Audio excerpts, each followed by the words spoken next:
Salut, c'est Gabriel. Alors c'est la suite ou pas la suite où je vais vous parler du jeûne hydrique et du jeûne sec et de la monodiète. Voilà, il y a trois types de jeûnes qui sont importants. Voilà, donc je vais vous donner ces définitions comme parce qu'on me demande souvent aussi ça. Donc comme ça, vous pourrez voir les différents types de jeûnes.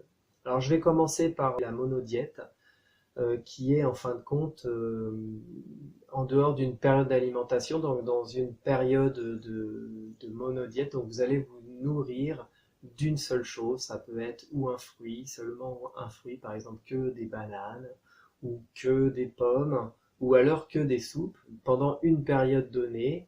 Je vous mettrai l'autre vidéo où je parle des périodes de jeûne et des périodes d'alimentation, je vous la mettrai en lien à la fin de cette vidéo. Et vous avez une période où donc je reviens à la monodiète, donc vous avez votre période de monodiète qui va durer un certain temps, où vous allez ingurgiter qu'un seul élément, et le reste du temps, vous allez manger normalement, généralement, ça se passe sur une semaine. Voilà, ensuite vous avez le jeûne hydrique et le jeûne sec, donc ça c'est mes deux préférés, c'est-à-dire que dans ces deux cas-là, vous ne mangez plus. C'est-à-dire qu'un jeûne hydrique ou un jeûne sec, on ne mange rien. Mais alors rien de chez rien du tout. La seule différence entre les deux, c'est que dans le jeûne hydrique, vous entendez hydrique, ça vient de tout ce qui est liquide, eau, quoi, en fin de compte. Donc le jeûne hydrique, c'est que pendant votre période de jeûne, vous allez pouvoir avaler de l'eau. Donc prendre de l'eau comme vous voulez, la quantité que vous voulez, des boissons chaudes, comme du thé, du café qui est pas très recommandé, mais bon, quand on est un gros buveur de café, ben c'est pas grave, vous prenez votre café, il n'y a pas de souci.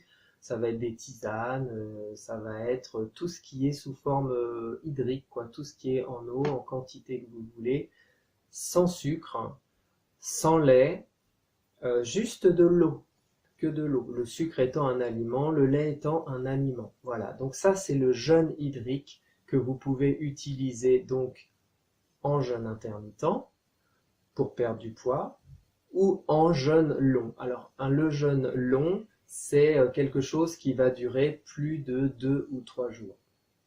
Ça aussi, il faudra que j'en parle. Donc je ferai une autre vidéo sur la différence entre les jeûnes courts et les jeûnes longs. Mais on peut utiliser les jeûnes courts et les jeûnes longs pour perdre du poids aussi. Et ensuite, mon petit préféré, c'est le jeûne sec, qui lui est pas de nourriture et pas d'eau. Donc pendant votre période de jeûne, vous n'ingurgitez rien du tout. Mais alors rien du tout. Alors la différence entre le jeûne hydrique et le jeûne sec, c'est principalement une différence que vous allez ressentir quand vous êtes en période de jeûne long. Parce que en période de jeûne court, c'est-à-dire en jeûne intermittent, hein, un jeûne intermittent, c'est des jeûnes qui sont intermittents, donc tous les jours, une période de jeûne, une période d'alimentation. Donc c'est des jeûnes qui sont très courts, donc vous ne ressentez pas il n'y a pas une grande différence entre le jeûne sec ou le jeûne hydrique quand on a l'habitude, bien sûr, quand on commence commence tout juste le jeûne en intermittence, c'est bien d'abord faire du jeûne hydrique puis du jeûne sec. Le jeûne hydrique étant beaucoup plus facile que le jeûne sec, même en période même en jeûne intermittent. Donc voilà, donc voilà la différence entre le jeûne hydrique et le jeûne sec. Et donc le jeûne sec qui du coup peut ou pas, enfin est un petit peu plus difficile, par contre a des vertus très différentes entre le jeûne hydrique et le jeûne sec. C'est-à-dire qu'un jeûne hydrique, on peut faire un jeûne long hydrique jusqu'à chez nos ancêtres, il y a plusieurs milliers d'années, c'était une monnaie très courante de faire des jeûnes hydriques longs, comme c'est nos philosophes, les premiers philosophes comme Socrate ou Platon qui ont monté une école et qui d'ailleurs il fallait pour rentrer dans l'école il fallait faire un jeûne hydrique de 40 jours hein, pour pouvoir voilà donc c'est ça reste impressionnant pour nous mais ça reste quelque chose de complètement faisable. À titre indicatif, il faut savoir qu'il y a une personne au siècle dernier qui en avait marre et qui voulait perdre du poids et qui a fait un jeûne hydrique de 382 jours. C'est un Écossais. Bon, il était il était obèse. Hein. C'était une obèse morbide, quoi. Donc pendant plus d'un an, il a arrêté de s'alimenter. Il a juste pris de l'eau et il a perdu énormément de poids. Mais je vous en parlerai aussi dans une autre vidéo, sinon ça va faire trop long. Je regarde, voilà, donc ça fait 5 minutes, là, donc ça va, j'ai encore un petit peu de temps. Et donc, ouais, parce que c'est sur mon téléphone, là, j'ai mon temps ici, là, sur mon téléphone, donc ça me permet de voir, en plus, il est à l'envers, c'est pas évident, mais voilà, pour la petite anecdote. Et donc, j'en étais où, moi? J'en étais à vous parler du jeûne sec. Donc, en période longue, par contre, un jeûne sec pourra durer jusqu'à 9 voire 11 jours. Mais c'est pas évident, mais c'est quelque chose qui est fait. Alors,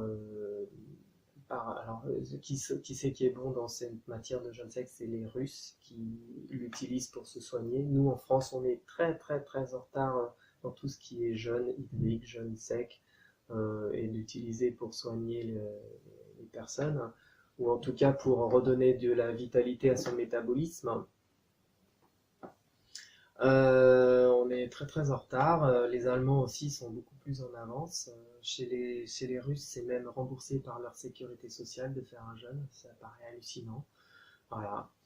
Moi, je trouve ça hallucinant. Nous, ici, c'est carrément, tu fais un jeûne, tu te mets en danger. T'es fou, faut pas faire de jeûne. Bon, enfin, bref. Donc, pour finir ma petite histoire entre le jeûne sec et le jeûne hydrique, donc le plus important et ce qu'il faut retenir, c'est que voilà, le jeûne hydrique, c'est le premier qu'il faut faire. Moi, je vous conseille fortement si vous voulez commencer par du jeûne hydrique, parce que c'est le plus facile. Et le jeûne sec, il est plus difficile, mais il est plus efficace pour perdre du poids. Par exemple, un petit exemple, en jeûne hydrique, vous allez perdre 1 kg par jour. En jeûne sec, vous pouvez jusqu'à perdre 2 kg par jour. Donc voilà, c'est important donc c'est vrai que c'est intéressant jusqu'à 2 kilos par jour, mais ça demande de l'entraînement et puis on les perd pas comme ça tout de suite, c'est dans la longueur et c'est que en jeûne sec long qu'on va perdre 2 kilos par jour. Parce qu'au début on ne perd pas 2 kilos. Voilà pour la différence entre ces trois trucs, donc la monodiète, le jeûne hydrique et le jeûne sec. Sur ce, ben, je vous invite à vous abonner à ma chaîne, le petit icône qui se trouve là. Et vous pouvez aussi télécharger gratuitement, enfin je vous l'offre en fin de compte, moyennant si vous me donnez votre mail, moi comme ça je vous l'envoie. Mon bonus qui est méthode pour perdre du poids avec le jeûne intermittent, le lien est juste en dessous dans les commentaires. Et puis vous retrouvez aussi mon site, monsuperrégime.com. Voilà, et tout ce qui me concerne, si vous voulez des infos, voilà. Salut, et puis à la prochaine dans une vidéo.